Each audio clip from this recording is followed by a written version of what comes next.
আজকে আবার আই গেলাম আমার একটা ভিডিও নিয়ে। তোমরা সবাই লিখে আমি আমার ইউটিউব চ্যানেলে। তো আজকে দুই জাতের বীজ লাগাইছি, শিমের বীজ আর বিনসের বীজ। তো শিমের বীজ আগে আরও দুইবার লাগাইছি, কিন্তু প্রথমবার অনেক বৃষ্টি তো আর নষ্ট হয়ে গেছে। পরের বারতে অনেক সুন্দর গাছ হয়েছে, কিন্তু তাই যে গাছটা হাইয়া গেছে বুঝতে পারলাম না। একদম গাছের নাম নিশান নেই। আগের দিন দেখেছি কত সুন্দর, এটার দেখে বাইর রয়েছে, পরের দিন গিয়ে দেখি নেই নেই নেই। তো দুটোটাই শীতের সবজি। বিনসটা তো পুরো শীত জুড়িয়াও পাওয়া যায়।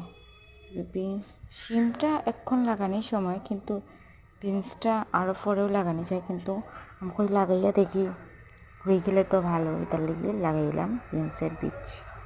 তো আজকের জন্য ভিডিও এতটুকুই।